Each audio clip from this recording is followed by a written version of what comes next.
Kasunod ng nakaraang bahagi, sa sandaling ito, si Chen Xiang ay puno ng tiwala. Ang bagay na ito, pinakamahusay na ipaubaya sa atin. Aminin mo na, ikaw ang gumawa nito, hindi ba, Kuya Sham? Tunay ngang malalim at mahirap hulaan. Kaya't ang magkapatid ay pumasok sa loob ng porma sayon na hindi gaanong nasira. Kung ganito lang, hindi sapat para magising ang mga selyadong demon race. Kaya't hayaan ninyong dagdagan ko pa ng kaunting gatong. Pagkatapos, isang gintong desolate insect ang lumipad patungo sa sentro ng malaking porma sayon. Sumunod, isang malaking demonyo ang lumitaw. Malaking demonyo na nasa peak void shattering realm. Matagal na kitang hinihintay. Ang iba pa, ipapaubaya ko kay Kuya Sham at kapatid na Chin Yu para asikasuhin. Ito, ako na ang bahala, kaya't kinuha ni Chen Tai ang 2 martilyo at sumugod. Isang grade 4 na spirit weapon. Sa paglilibot sa Jianghu, paanong wala kang 1 o 2 immortal na sandata? Sa sandaling iyon, kinuha rin ni Chin Yu ang kanyang War God Spear. Ang 9 Heavens Divine Thunder Spear. Isang paalang na hagupit lang ay nagpabagsak na sa hindi mabilang na mga demonyo. Kapatid na Chin Yu, mas lumakas pa ang cultivation mo. Isang atake lang, nalutas mo na ang mga demonyong iyon. Dahil masyado lang silang mahina. Siguro, tapos na rin doon. Sa kabilang banda, tila nahihirapan si Chen Tai. Ano? Hindi tumatalab. Kung gayon, subukan mo ito. Sun and Moon Thunder Hammer Technique. Gusto mong tumakas. Huli na ang lahat. Isang hagupit ang bumagsak. Winasak ang buong bundok. Napakalakas na hammer technique. Hindi bababa sa heaven rank. High grade. Ngunit mayroon pa ring ilang mga depekto. Kapatid na Chin Yu, pakipaliwanag pa. Kung hindi ako nagkakamali, ang hammer technique na ito ay kailangang gamitan ng 2 martilyo para magamit ng buo. Bawat gamit ay nagdudulot ng tiyak na pinsala sa sarili. Bagamat maikli ang oras ng paggaling. Kung madalas gamitin, mag-iiwan ito ng mga pangmatagalang epekto. Huwag kang mag-alala, naiintindihan ko ang hammer technique na ito. Kaya't may paraan para ayusin ito.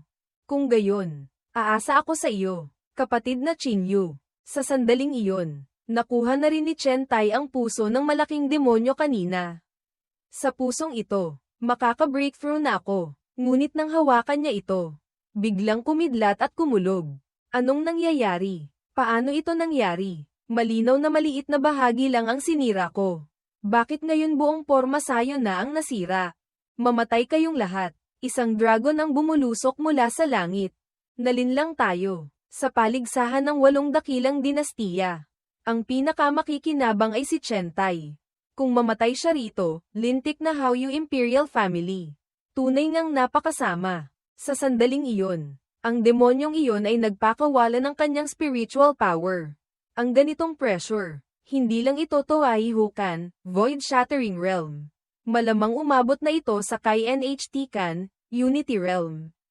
At naglalabas pa ito ng pressure na hindi nalalayo sa Yumin Huyet Doi, Nether Bloodbath, na nakaharap nila noon. Tumakas tayo. Bilis, sigaw ni Chin Yu. Sa sandaling iyon, ang mga demonyo, na may suporta na ng malaking demonyo, ay nagtipon upang salakayin sina Chin Yu. Mukhang huli na sila, mga kasumpa-sumpang demonyo. Mamatay na kayo, sumugod si Chen Tai. Ngunit bago pa man makagawa ng anuman, naiapakan na siya. Ika-17, sumugod si Chen Xiang para iligtas ang kanyang kapatid ngunit pinigilan siya ni Chin Yu. Mag-ingat ka, kapatid na Chin Yu, napahamak kita. Kung mayroon ka pang alas, umalis ka na agad, huwag ka nang madamay pa. Ngayon, lahat kayo ay ililibing dito. Walang isa man ang makakatakas. Sumugod ito para atakihin si Chin Yu. Iwinasiwas din ni Chin Yu ang kanyang War God Spear para salagin. Maliit na tao, ngunit ganyan kalakas, bulong ng demonyo. Hindi ninyo kailangang kumilos. Gusto kong makita ang hangganan ng taong ito. Ang lakas ng malaking demonyong ito ay hindi naman ganoon kalakas. Naisip ni Chin Yu. Hindi pa ako nagtatransform. Pero kaunti lang ang agwat. Ngunit may 4 pang mas malalakas na demonyo. Iyon ang problema. Mamatay ka na. Iwinasiwas nito ang palakol kay Chin Yu. Ngunit mabilis na nakaiwas ang binata. 2-1. Taong mortal. Tingnan natin kung paano mo ito sasalajin. Patuloy itong umatake. Isang killing move. Mukhang ibubuhos na niya ang lahat ng lakas niya. Bigla, isang napakalakas na pressure ang bumalat sa paligid. Ano ito? Sigaw ng dragon. Pagkatapos, ang Demon General ay lumitaw sa likuran ni Chinyu. For Heaven's Demon General. Kahit hindi siya naglalabas ng anumang lakas, tila may dala siyang pressure na higit pa sa mga malalaking demonyo rito. Maging ang Huyet BC, Bloodbath, noon ay hindi man lang umabot sa kalingkingan niya. Sa sandaling iyon, lumapit siya kay Chinyu. Ngunit hindi umatake. Sa halip ay tinapak ang balikat ng binata at ngumiti ng palakaibigan. Chinyu, sa wakas ay natagpuan na rin kita. Ano? Si Chen Xiang at ang mga malalaking demonyo ay labis na nagulat. Hihi, sumama ka sa akin. Kilala ako ng taong ito. At sa itsura niya, tila gusto niyang makipagkaibigan sa akin. Ano ba talaga ang nangyayari? Si Chinyu ay medyo nalilito. Dahil kaya ito kay Zhao Zuaner. Sige, sasama ako sa iyo. Ngunit kailangang isama ang taong ito. Sige, ngunit sa sandaling iyon, sumugod ang dragon. For Heaven's General. Sandali, pinatay ng taong ito ang anak ko. Hindi siya pwedeng umalis ng ganoon lang. Isang kumpas lang ng kamay. Bumagsak na ito sa lupa. Ang kilos na ito ay labis na ikinatakot ng mga demonyo sa paligid at nagsitakbuhan. Sa sandaling iyon, isang portal ang bumukas. Hinihintay ka ng mahal na reyna. Pumasok ka na. Siya naman, may iwan dito. Kaya't pumasok si Chinyu sa daanan. Ang reyna ng mga demonyo. Si Chinyu ba ay isang demonyo? Pagbalik kay Chinyu, nakarating na ang binata sa palasyo ng reyna. Mahal na reyna, narito na po si Chinyu. Chinyu, lumapit ka. Tunay ngang isang makisig na tao. Hindi nakapagtatakang. Maupo ka rito. Pinahirapan mo akong hanapin ka. Hayaan mong ipakilala ko ang aking sarili. Ako ang reyna ng mga demonyo. Ang aking tunay na anyo ay isang Hakhuyet Phung Haang, Black Blood Phoenix. Ang reyna ng mga demonyo mismo ang naghahanap sa akin. Isang malaking karangalan. Dalhin ang mga bagay dito. Sa harap ni Chinyu ay hindi mabilang na mahahalagang kayamanan. Ang mga regalong ito, lahat ay personal kong pinili. Hindi mabilang na 9th grade na tableta. Demon stones ng malalaking demonyo. At maraming Fapki, magical artifacts, ng demon race. Sapat na ba iyan para masiyahan ka? Nag-abala ka ng husto para hanapin ako. At pagkakita pa lang ay binigyan mo na ako ng ganito karaming kayamanan. Sabihin mo, ano ba talaga ang gusto mong ipagawa sa akin? Sa totoo lang, ang gusto kong ipagawa sa iyo ay napakasimple. Ngunit para sa iba, kahit buong buhay nila ay hindi nila magagawa. Pero, hindi ka katulad nila. Hindi lang ikaw ang may koneksyon sa Zhao clan ng Immortal Race. Kundi may mabuti ka ring ugnayan sa anak na babae ng Black Dragon King. Kaya, gusto kong hilingin sa iyo na magpadala ng mensahe sa Black Dragon King. Ikaw na ang reyna ng mga demonyo. Kung may gusto kang sabihin sa Black Dragon King, maaari mo siyang direktang hanapin. Bakit kailangan mo pa akong daanan? Hindi mo alam. Alam mo ba kung ano? Ang sentro ng Great Desolation. Maging Demon Race o Immortal Race. Walang sino man ang makakapasok kahit isang hakbang. Ganoon ka kahalaga kay Zhao Zuaner. Pero hindi mo alam. Kung gayon, hihilingin ko sa mahal na reyna na ipaliwanag pa. Hindi niya ba talaga alam? O niloloko niya lang ako? Ngunit anong pakinabang niya kung lolokohin niya ako sa bagay na ito? Sige. Sasabihin ko sa iyo kung bakit hindi makatapak ang Immortal Race at Demon Race sa sentro ng Great Desolation. Matapos ang ilang sandali, naiintindihan mo na ba? Kung gayon pala, ang hiling mo, tutuparin ko. Ano ang gusto mong iparating?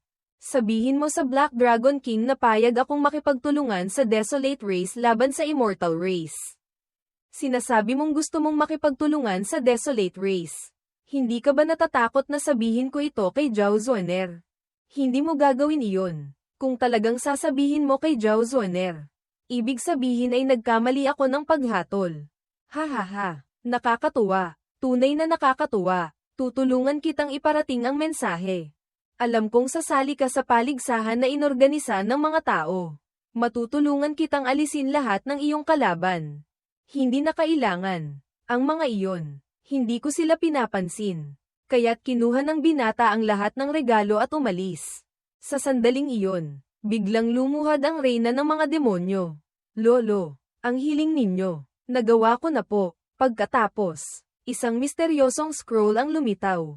Magaling ang iyong ginawa, at mabilis itong naglaho. Pagbalik kay Chinyu, lumabas na ang binata sa daanan. Kapatid na Chinyu, ikaw, Kuya Chen, tara na. Sa sandaling iyon, biglang lumitaw muli ang Four Heavens Demon General. Chinyu, ibibigay ko sa iyo ang taong ito bilang regalo. Regalo ko ito sa iyo. Hanggang sa muli, kapatid na Chinyu. Ano ba talaga? Sige na nga, hindi na ako magtatanong. Kuya Chen, kailangan mo lang malaman na anuman ang mangyari. Mananatili akong tapat sa pagprotekta sa ating lahi.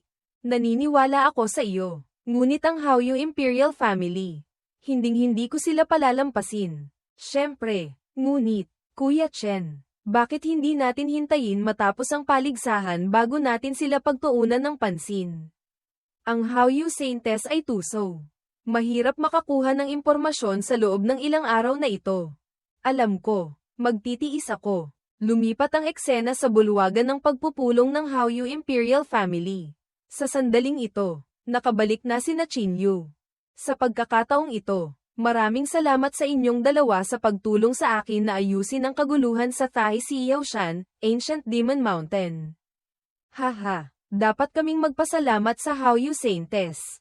Naghanda ako ng kaunting regalo para sa inyong dalawa bilang tanda ng aking pasasalamat. Kung gayon, hindi na ako magpapakadisente pa. Umalis ang dalawa. Pagkatapos, isang napaka-misteryosong tao ang lumitaw. Saintes, si Chen Tai ay malubhang nasugatan. Wala na siyang lakas para sumali sa paligsahan. Ang iyong plano ay napakatagumpay. Huwag kang padalos-dalos. Kailangan pa ring subaybayan ng mabuti. Naiintindihan ko. Lumipat ang eksena kinabukasan. Sa sandaling ito, si Chinyu ay nagkukultivate sa ilalim ng talon. Kinuha ng binata ang Great Desolation Map.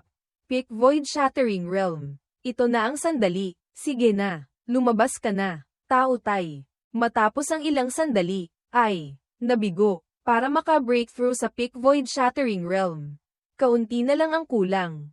Pero sa huli, magtatagumpay din. Tao Tai, maniwala ka sa akin.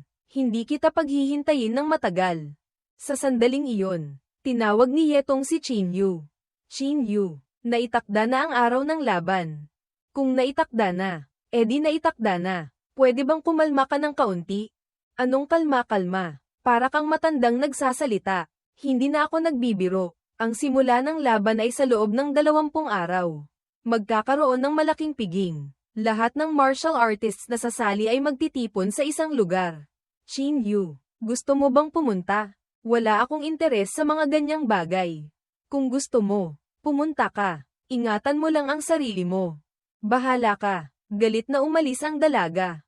Ang araw na iyon ay palapit ng palapit na. Makalipas ang 20 araw. Sa Hauyu City. Bilis. Mukhang kumpleto na ang lahat ng martial artists na sasali sa laban. Ang daming tao, hinayla ni Yetong ang kamay ng binata. Tama ka, malapit na tayong makipaglaban sa iba't ibang henyo. Paanong hindi tayo may excite? Tumpak, nasaan na si Kuya Sito? Siguradong nang-aasar na naman ng mga dalaga iyon. Huwag mo na siyang pansinin. Chinyu, tingnan mo iyon. Ano iyon? Padaanin ninyo ako, mga ginoo. Ang mga bagay na ito ay nakuha ko sa bingit ng kamatayan. Kung may nagustuhan kayo, pwede nating pag-usapan ang presyo. Wala namang kapaki-pakinabang na bagay. Dismayadong sabi ni Chinyu. Ginoo, mukhang hindi mo nagustuhan ang mga bagay dito. Halika rito. Mayroon pa akong mas magagandang bagay. Tingnan mo ito. Ano sa tingin mo? Ito ay, bigla, may sumigaw mula sa itaas. Ang bagay na iyan, gusto ko iyan. Ang taong ito ay si Zhang Fie. Zhang Fie, Ang laki naman ng bibig mo. Akala mo ba talaga teritoryo ninyo ito ng Titwivuong Triu, Four Waters Dynasty? Kung ano ang gusto mong gawin, magagawa mo. Si Zumia Olen. Lumitaw na. Dalawang magagaling na henyo ang nagtagpo. May magandang palabas tayong mapapanood. Hindi ito ang Four Waters Dynasty. At hindi rin ito ang Taichu Vuong Triu, Great Chu Dynasty. Zumia Olen. Ang bagay na ito. Ako ang unang pumili. Kung gayon, tingnan natin kung may kakayahan ka. Ngunit nang handa na silang magbakbakan, dahan-daang dumaan si Qin Yu at lumapit sa tindero. Kung sino ang nauna, siya ang makakakuha. Akin ang bagay na ito. Gusto mo iyan? Hindi mo ba kami kilala? Hindi sila pinansin ni Qin Yu at sinabi sa tindero. Magkano? Sabihin mo na ang presyo. Nang makita ito, nagsalita ang babae. Ginoo, ako si Zhang Fie. Narinig mo na ba ang pangalan ko? Ako naman si Zumia Olen. Ang bagay na ito, ako ang unang nakakita. Maaari mo bang ipaubaya sa akin? Pwede na bang sabihin ang presyo? O baka gusto ninyong tatlo munang mag-usap? Nang makita ang eksena, nagsimulang magbulungan ang mga tao sa paligid. Saan galing ang batang ito? Ang lakas ng loob niyang agawan ng gamit ang dalawang kinatatakutang ito. Malamang martial artist lang iyan mula sa isang maliit na kaharian. Hindi pa naman natin siya narinig. Pero sa tingin ko, hindi ganoon. Ang taong ito ay may kakaibang aura. Malamang isa siyang pambihirang tao. Kung sino ang nauna, siya ang dapat mauna. Hindi ba't normal lang iyon? Dahil ako ang nauna, natural lang na hindi ko na kailangang makipag-usap pa sa inyong dalawa. Bata, sinasadya mo bang kalabanin ako?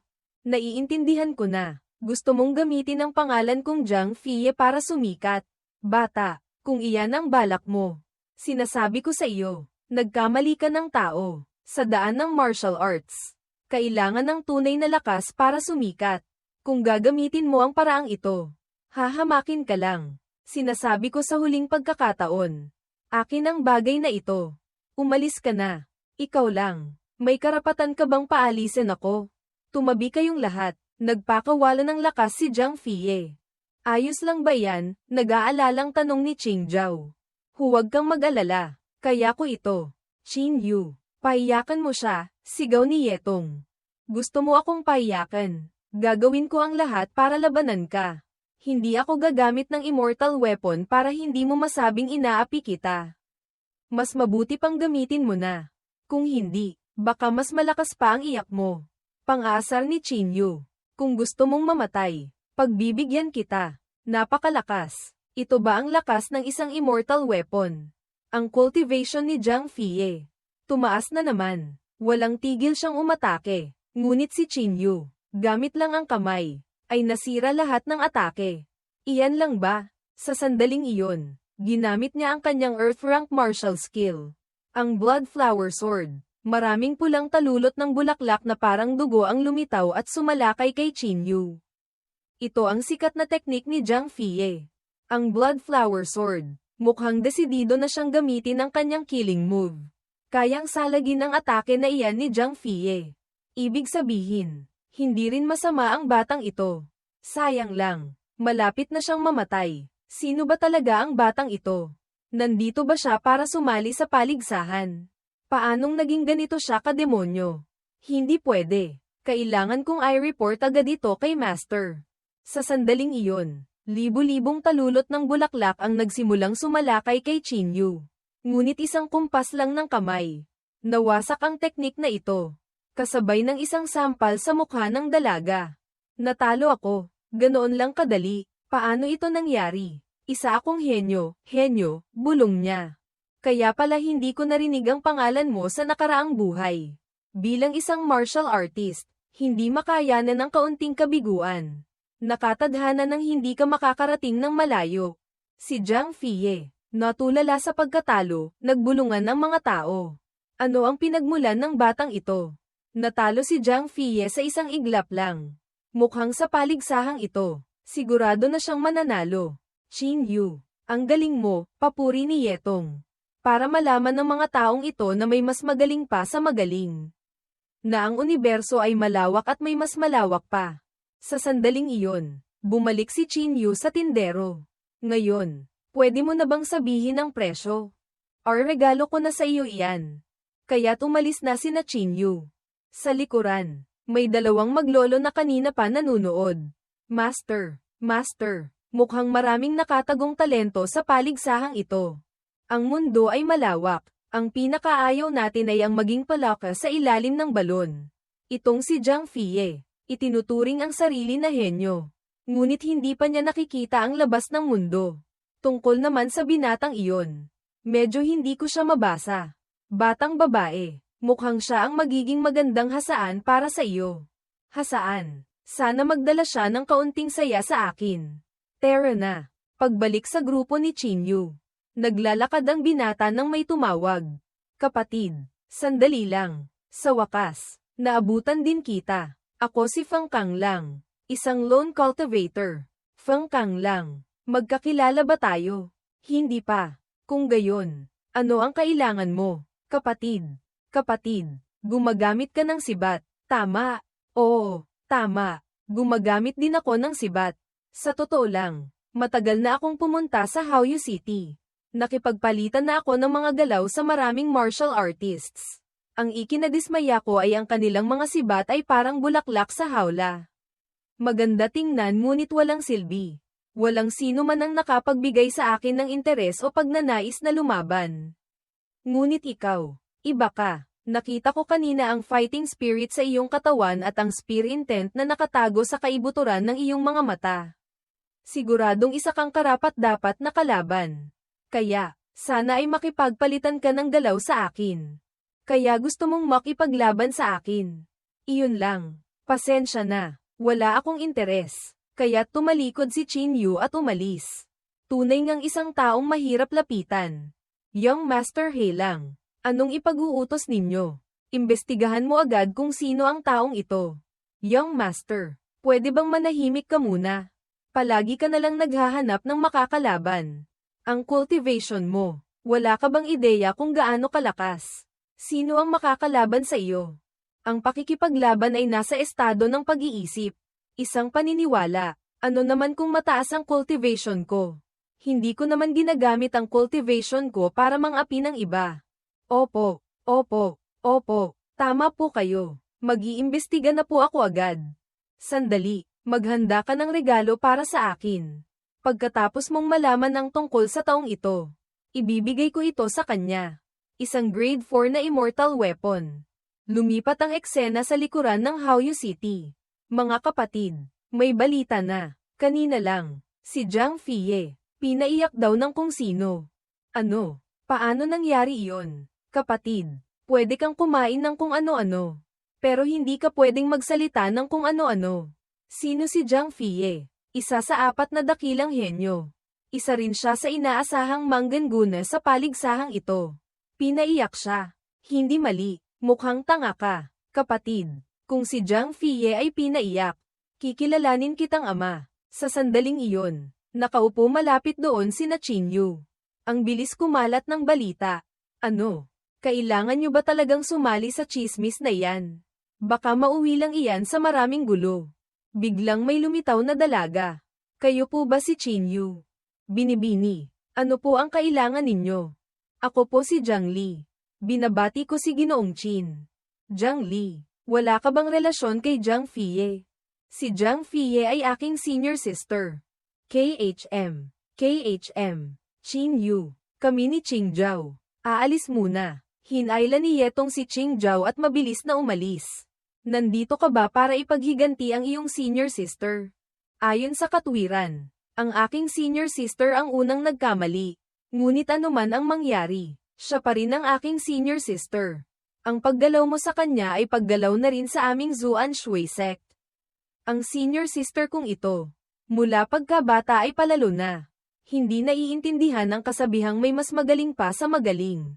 Ngayong napahiya siya ng ganito. Kasalanan niya rin iyon. Siguro, para sa kanya, maganda rin itong pangyayari. Kaya, nais kong magpasalamat muna kay Ginoong Qin. Ngunit pagkatapos nito, hindi ko may iwasang ipagtanggol ang dangal ng aking senior sister. Dito lamang kita matatalo para mahugasan ang kahihiyang dinanas ng Zuan Shui sect.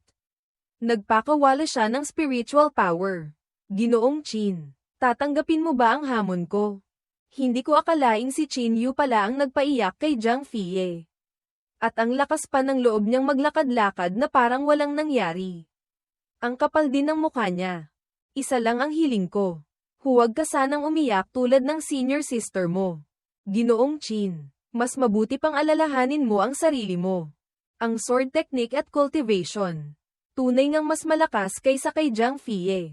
Ngunit para harapin ako, hindi pa rin sapat. Kaya't sumugod si Qin Yu at napatalsik siya. Paano? Tingnan mo ito ng mabuti. Furious Thunder Single Sword. Bumulusok siya pababa ngunit may pumihil sa kanyang espada. Ngayon ay malaking piging. Sana ay tumigil na kayo. Chon Imperial Master. Narinig kong madalas siyang nasa tabi ng Human Emperor. Bihirang magpakita at hindi basta-basta kumikilos. Hindi ko akalaing ganoon kataas ang kanyang cultivation. Ang bisita ay sumusunod sa may-ari. Kung gayon, susundin ko ang sinabi ng Imperial Master. Qin Yu, magkikita tayo sa araw ng paligsahan. Wala akong pakialam. Gusto ko ring makuha ang unang pwesto. Tingnan natin kung makakarating ka hanggang dulo. Mayroon kang angking talento, ngunit sa daan ng cultivation. Ang pinakaayaw natin ay ang pagiging mayabang. Tunay ngang isang taong hindi alam ang taas ng langit at lalim ng lupa. Kung talagang naniniwala ka sa kasabihang iyan, siguro hindi ka rin basta-basta nagtuturo sa iba. Tingnan mong mabuti ang sarili mong posisyon. Ang tapang ng batang ito. Maging ang Imperial Master ay hindi niya nirerespeto. Tila may sikreto ang taong ito na hindi ko makita. Ngunit kung gusto niyang makuha ang unang pwesto, siguradong imposible iyon. Makalipas ang ilang sandali, nagsimula na ang piging. Narinig kong ngayon, lahat ng kusinero sa buong syudad ay magpapakitang gilas para pagsilbihan ang mga martial artists na sasali sa paligsahan.